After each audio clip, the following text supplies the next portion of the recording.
Rice in some dim past, but it's dim sums now. Elephant rides have given way to flyovers, and how? Things are changing, yet not changing, in Kolkata city. From my spot on this dome, there's so much I can see. All those tales I'll tell you now. Ready? 1, 2, 3.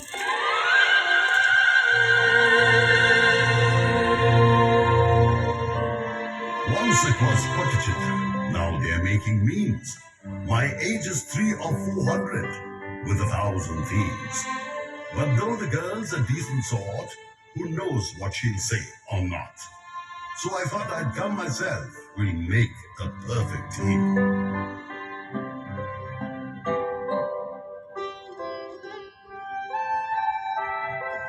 Behold this character, ladies and gentlemen. He used to wander around the spot where all of you are sitting now. It's a long way from Jurassic Park to Park Street. If that's where you want to begin, it'll take a 52-episode serial to get to mobile phones. I suggest you start with the familiar black and white. How about this then, sir? A car speeds out of 38/2 Elgin Road on the night of January 16th, 1941 and drives straight into the Bengali soul. No, Netaji Subhash Chandra Bose was already a resident of Kolkata soul. Don't forget, he became the mayor in 1930. As Congress president, he captured the soul of India as well. But yes, hoodwinking the British to make that grand escape, 3 or 4 different disguises, that was a pure thriller. On top of which, he's quite literally immortal.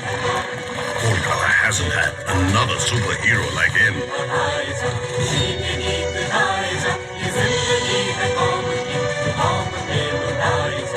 Indeed.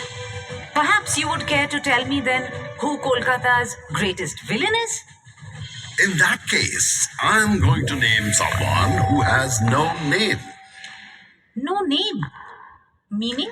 Over 6 months in 1989, an unknown person murdered 13 homeless people sleeping on the streets at night.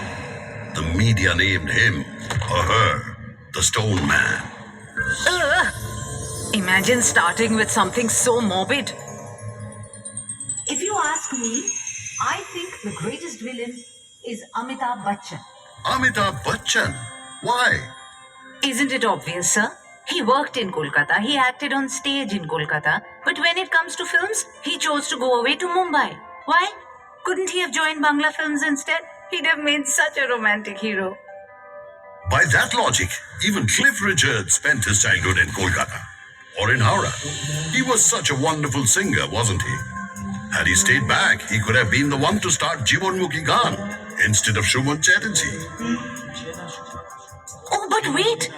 Wasn't Pele in Kolkata too? And Lionel Messi? He too, right? Look, I'm warning you. Don't you make fun of football. The daring young men of Mohan Bagan Club defeated the British team East Yorkshire Regiment 2-1 in the IFA Shield final. Just imagine! The country is ruled by the British, and here's a team composed entirely of Indians beating a British team.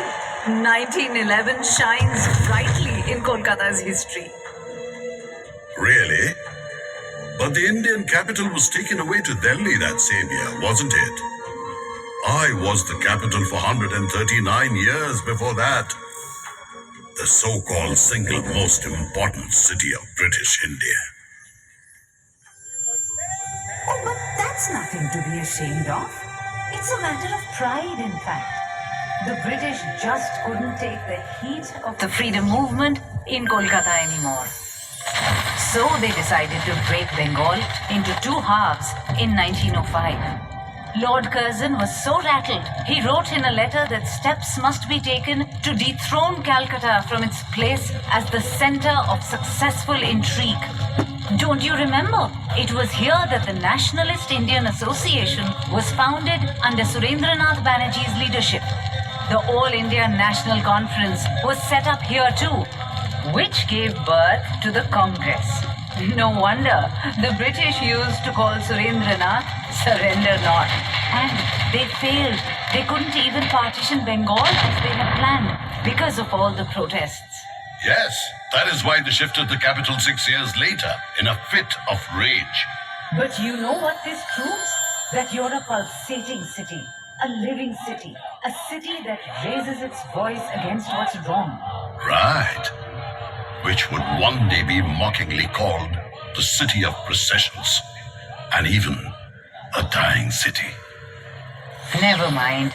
People call you City of Joy too, don't they? And isn't it true that in the British era, you are known as the second city of the empire? Your place was just after London's. All that was only for money. Tax collections and jute sales alone yielded millions of rupees for them. I don't understand you, sir. If Kolkata is criticized, you seem the angriest man on the planet. But when it's praised, you're the first to say nasty things. I think all you want is an argument. Arguing is in my blood. Do you know why the first censorship laws in India were made? Well, let me tell you. When Girish Ghosh set up the National Theatre in this very city in 1872, his first production was Dinabandhu Mitro's Neel Dorpan. 3 years later, the group was touring the entire country.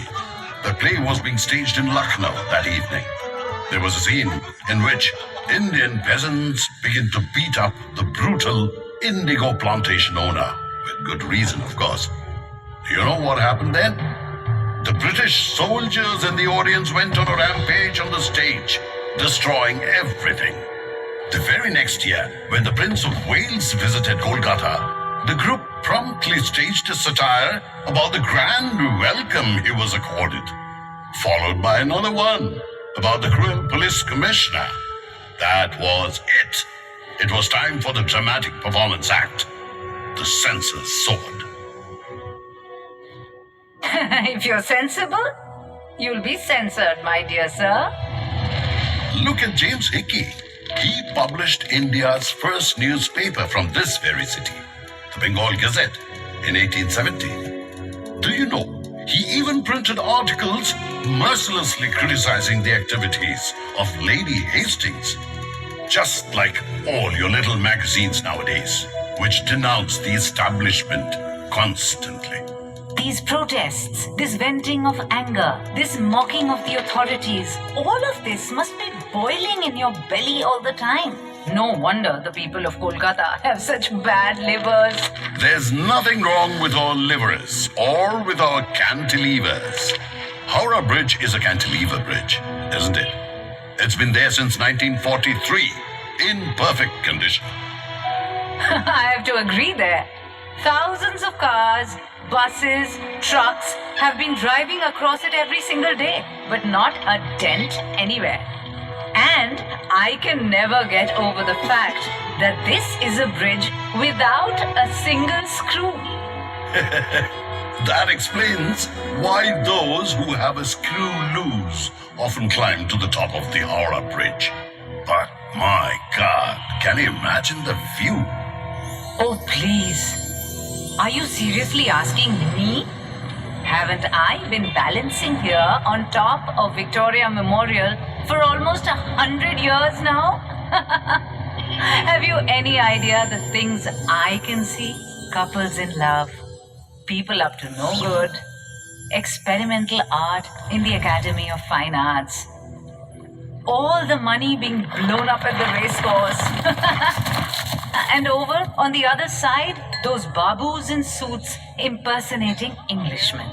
You want to teach me views and news? I know you inside out, Kolkata Babu. Not only do you know me, I'm certain you've been infected by me too. I mean, look at you. Sometimes you spin madly up there when it gets gusty. Other times you're an old lady with gout rooted to the spot. Why, even this building you're so proud of is sometimes dismissed as a mere copy of the Taj Mahal. And wait, wasn't it blacked out with cow dung so that the Japanese couldn't bomb it? Cow dung.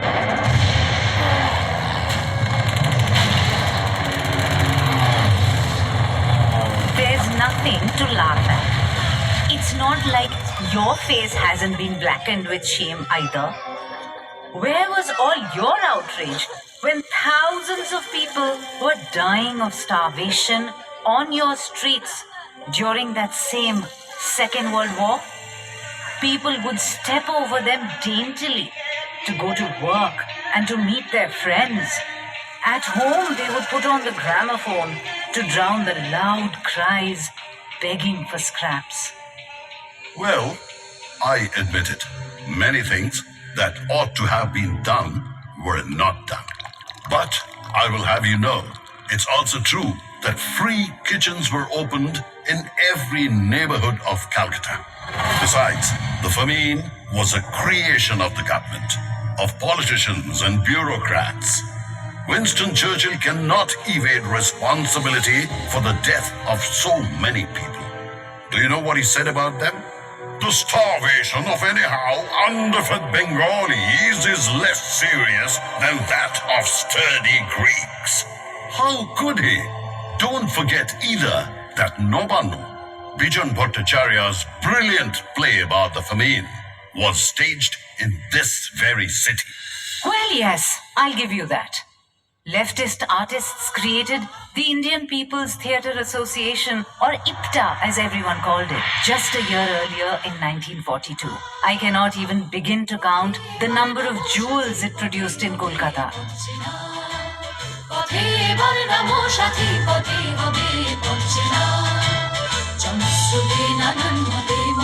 Nobanu was just one of them.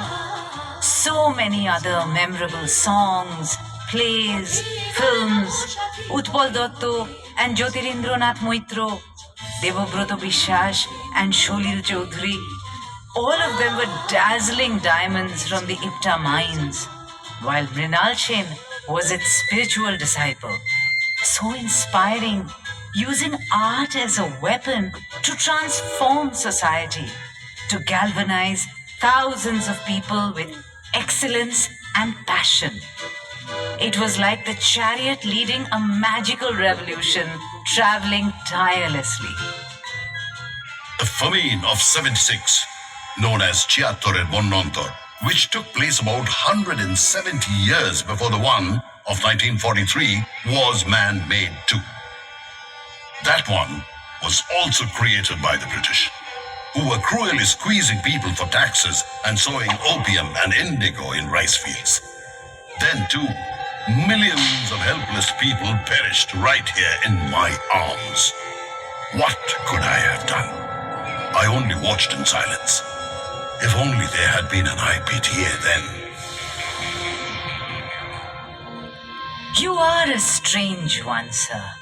Sometimes you were wide awake, and then at other times you seemed fast asleep. Which of these two states were you in when the 19th century Babus were squandering their riches on the weddings of their pet cats, when they were bathing in rose water? Were you half asleep? Were you dozing?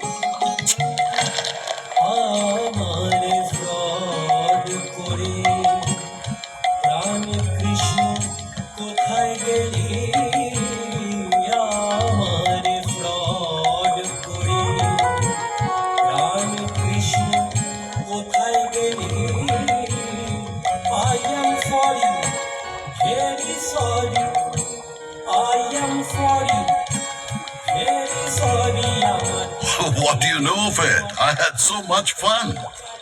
Here are these people oiling themselves profusely and then riding off in a 4-horse carriage to bathe in the river. What reckless glamour. And look, if the Babus didn't go overboard, where would the connoisseurs of the Baiji's dance have been, huh? Or for that matter, the schools and colleges they started? Even my most beautifully illuminated festival, the Durga Puja, would not have come into being. Durga Puja would not have happened? Why not, sir? Obviously, you don't know that it was Babu Nabokrishna Deb of Shobhabaja who donated large sums of money to set up madrasas, to build roads, to have musicians brought in from all over the country for elaborate concerts. He not only participated in the conspiracy against Siraj-ud-Dowla in the Battle of Plassey, but also organized a magnificent Durga Puja to commemorate the victory. This was the event which put the Durga Puja so prominently on our calendars. Are you telling me that the man who started the idea of the big fat Durga Pujo was the one who wanted to hand Bengal over to the British? Of course. Bengal would not have fallen into British hands had Siraj-ud-Dowla not attacked me with a huge army in 1756.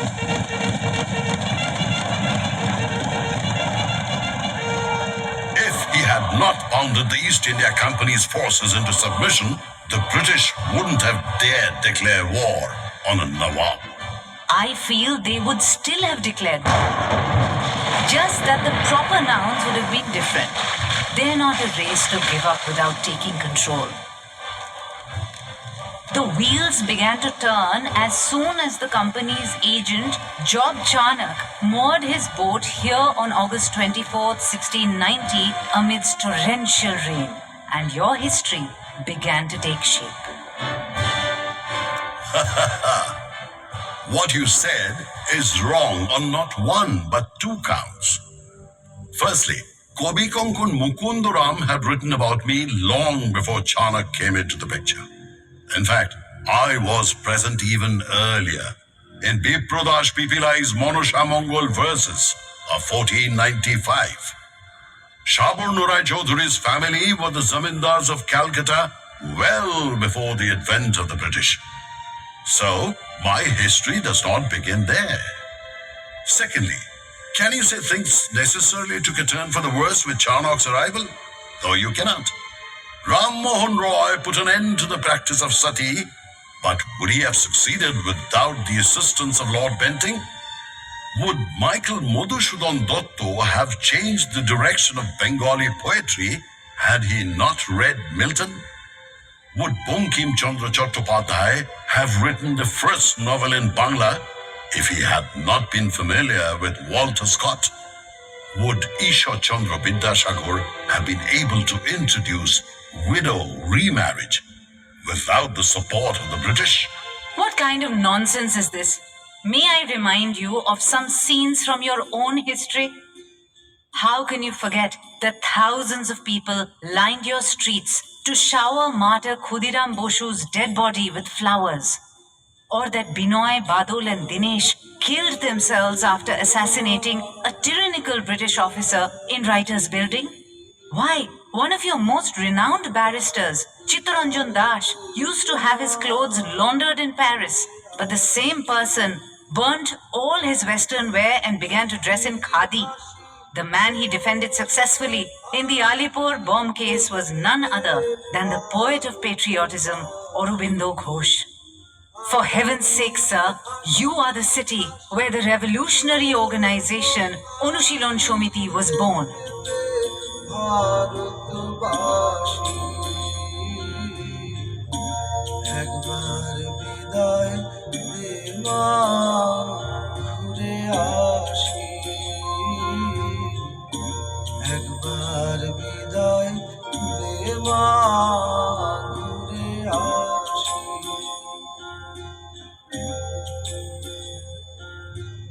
But of course, after all, the monument was erected in 1828 in memory of Commander David Ochterlony to commemorate the East India Company's victory in 2 battles, wasn't it? But just imagine, its name was actually changed to Shahid Minar in 1969, when it was dedicated to the martyrs in India's War of Freedom. You don't have to be so angry, though. I was only wondering. You know, this is armchair punditry. What if this? What if that? What if lions and tigers had prowled the streets of Kolkata? That's not exactly speculation. The Bengal tiger is famous. And he did, in fact, live in Calcutta. He took charge of Calcutta University in 1907, 50 years after it was established in 1857. And he transformed it completely He is none other than Sir Ashutosh Mukhopadhyay. And what of the lion? The lion. Ah, we also call him the Shingho, don't we? So, what about Kali Prashanna Sinha or Kali Prashanna Shingho, who not only translated the Mahabharata, but also wrote Uttam Pachar Noksha about me? Right. And rhinos? What about them? Oh, the rhinos. They are the ones whose skins could not be penetrated by the teachings of Kolkata's great men. They abused Ram Mohan Roy. And as for Vidyasagar, they made up satirical songs about him and sang them everywhere, which he tolerated, as it happens. Personally, I think these are the precise things that demonstrate how far ahead of the times these great men were. Vivekananda had to hear that he was no sage, for he visited the land of Christians and ate meat. And yet, it was he who made India proud with his speech in Chicago, right? His Guru Ramakrishna was even told he was illiterate. But he attracted the best minds with his natural wisdom and deep knowledge of religion. It was he who said, Joto mot, toto poth. There are as many methods as there are viewpoints. He was referring not just to different faiths, but also to the philosophy of Kolkata's flowing life. We don't care for criticism. Even Rabindranath Tagore had to take it. Apparently, all his writings are convoluted, and he founded Shantiniketan with unclear intentions, etc., etc. But his Nobel Prize is still the first line of my poetry of pride. I may have been displaced from the status of India's capital city in 1911, but just 2 years later came a crown whose luster is never to be diminished. The Nobel Committee said, Rabindranath Tagore is being awarded the prize because of his profoundly sensitive, fresh, and beautiful verse. He was the first Indian to get the Nobel. Oh, can you imagine? 6 Nobel laureates from one city and in 5 different fields at that. In 1902, Ronald Ross won the Nobel Prize for Medicine. In 1930, the Nobel for Physics went to C.V. Raman, who conducted his research in Kolkata for the Raman effect. In 1979, Mother Teresa got the Nobel Peace Prize, and in 1998, Amartya Sen for economics. And in 2019, Abhijit Banerjee was awarded the Nobel for work done in the area of alleviating global poverty. Not that getting Nobel was the last word. Scientist Jagadish Chandra Bose may not have won it, but he shines bright in my sky. His genius stretched from the discovery of life in plants to the invention of the radio. Then there was Prafulla Chandra Ray, the first non-European to be honored with the Chemical Landmark Award by the Royal Chemical Society of England.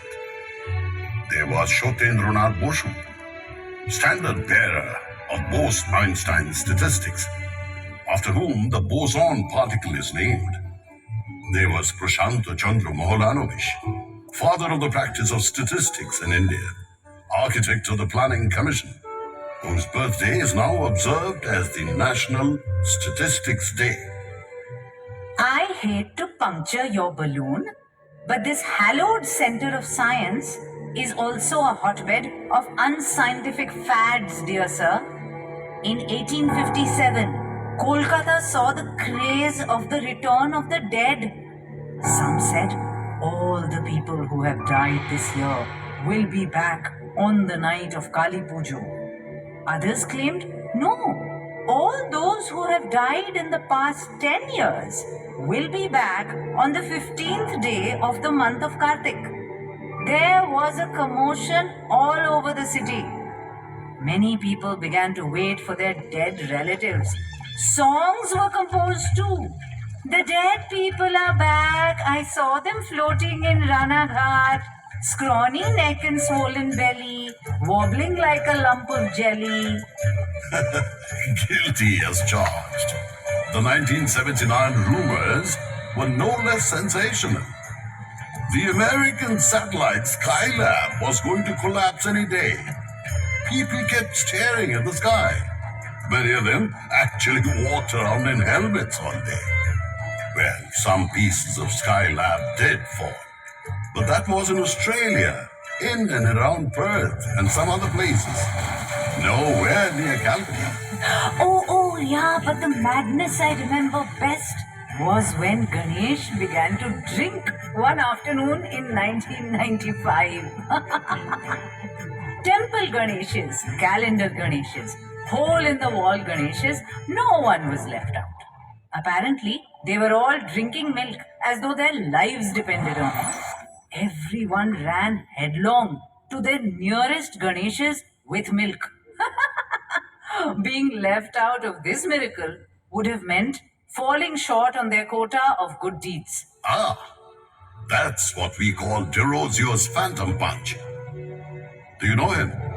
Before your time, a 17-year-old Anglo-Indian, a mere boy, a teacher of English at Hindu College, who told the students, argue, validate, use your reason, challenge tradition.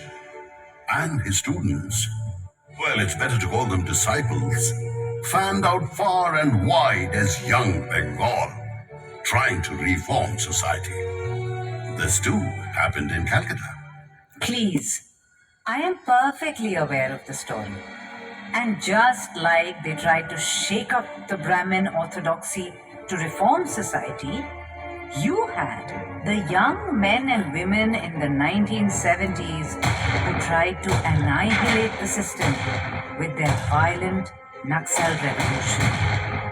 But this time, the reaction to bombs and bullets was much sharper because politics had become much more complex. It was truly awful. The nights were filled with the explosions of bombs and the rumble of police jeeps. God! And when the sun rose, I could see the corpses of all those brilliant young men floating along the Ganga. Gallons of fine hot blood was spilled on your body, Kolkata, and ideology and tradition were disguised in new masks. As we say, Jotomot Totopot. The Naxal revolution is a source of terror for some people and of romantic nostalgia for others. There are even sly smiles about the slogan, China's chairman is our chairman. But can you tell me why someone here would not be inspired by the Chinese leader? Kolkata is a center of global citizenship, isn't it? There. I agree. Hindu College is such a powerful statement of that. Imagine saying one must learn the English language, saying one must understand Western culture and meld it with one's own back then. Nowhere else in India could a school have been set up with these objectives. I can proudly say that in 1817, the British and the Bengalis joined hands to start an institution without which there would have been no Bengal Renaissance. True. Bengal Renaissance. It was beyond belief. I get exhausted just thinking about all that Tagore's alone did. They stuffed 10 geniuses into each member of the family. You have Dijendranath Tagore translating Meghdutam from Sanskrit to Bangla, writing books on philosophy in Bangla, improvising a Bangla version of shorthand, and even writing a book on making boxes. You have Shotendranath, who not only becomes the first Indian ICS officer, but also takes his wife abroad in that day and age. Here's Jyotirindranath, music composer, painter, playwright, director, actor. Then there's Debendranath, dictating an entire book on the Brahmo faith in just 3 hours. Gaganendranath shows himself to be an artist extraordinaire, making cartoons as well as cubist paintings. And Abanindranath's drawings and stories both turn out to be wonders of Bengali culture.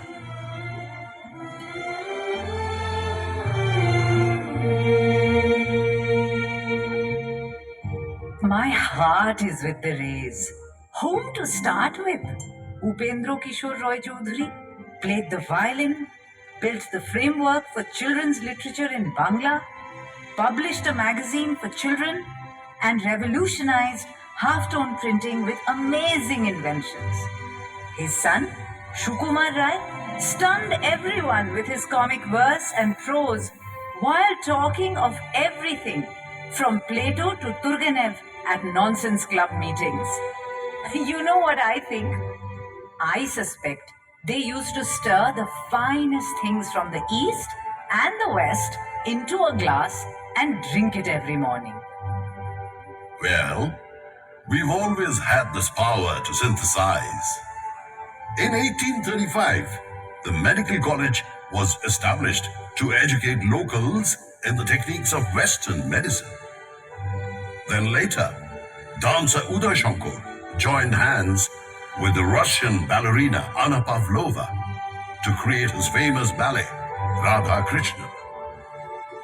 In 1955, Shukumar Rai's son Satyajit Ray single-handedly ushered in the new wave to Indian cinema with his spotted Panchali. He was very clear that he could never have created his own drama of filmmaking without having watched Hollywood movies.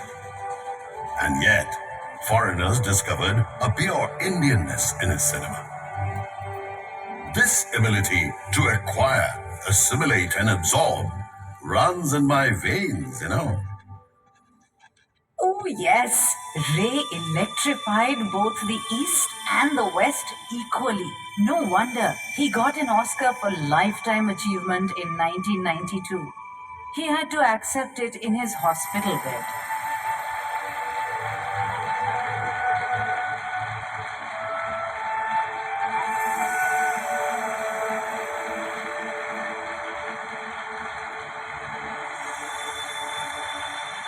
But what you may not know is that earlier, the same year, Subrata Mitra received the Eastman Kodak Lifetime Achievement Award for Excellence in Cinematography.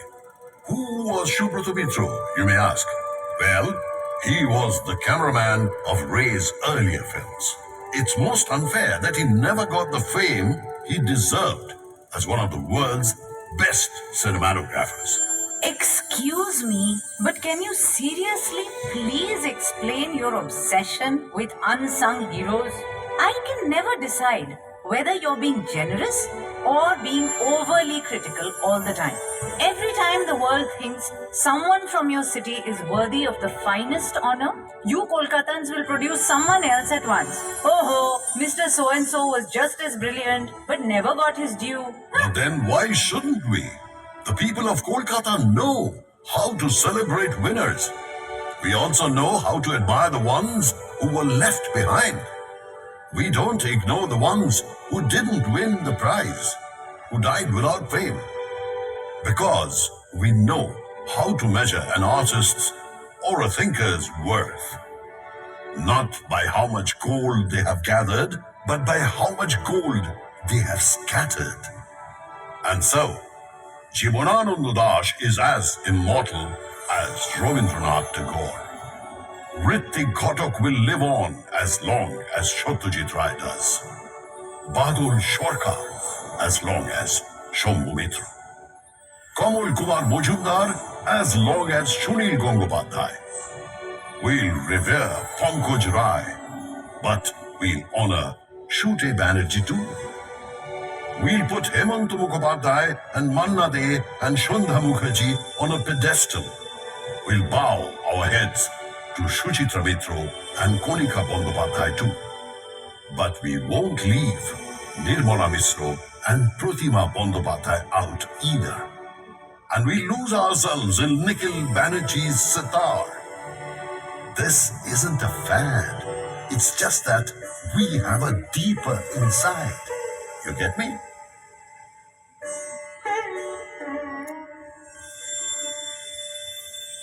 But kindly tell me why this is applicable only to well-known people? Why was there such reluctance to reach out to the refugees who arrived after the partition in 1947?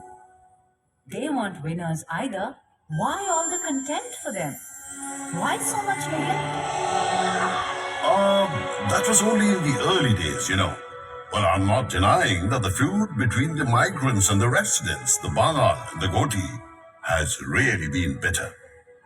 Especially on the football field and at the dinner table. But there's no doubt that the two have come together completely now. There's no doubt either that left politics became an integral part of my DNA at one point. Why? Because it had accorded the refugees the respect they deserved, supporting them during their struggle for food and shelter. The refugees came again, you know, during the Bangladesh Liberation War in 1971. They still keep coming. Calcutta never turns anyone away. Yes, sooner or later Kolkata takes them out for a meal of kebabs or biryani. Those two things would never have come to Kolkata unless the city had offered sanctuary to another of those who didn't win. Meaning? And whom might you be talking of? Wajid Ali Shah, of course, the Nawab of Awadh.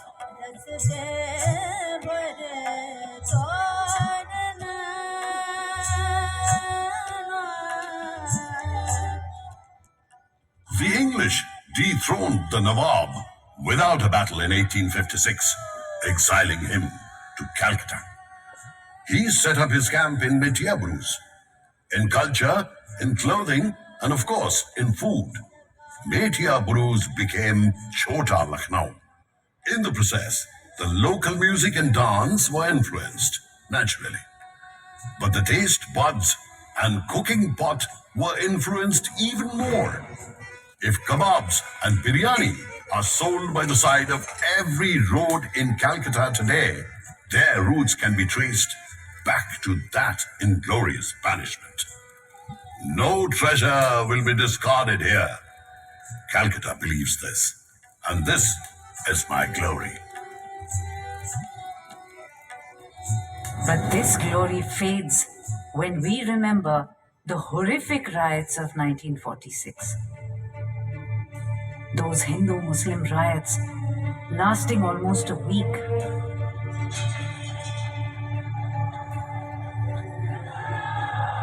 Of course, we hang our heads in shame. But then we also remember that many Hindu families gave shelter to Muslims and that many Muslims saved the lives of their Hindu friends. Calcutta has always marched ahead with that very spirit. Never mind all that. Isn't the same quality evident when Ravi Shankar and Allah Rakha create unbelievable music together in a foreign land? Or when Birendra Krishna Bhadro's Mohishashur Mordini is chanted to the background of instruments played magically by Muslim musicians?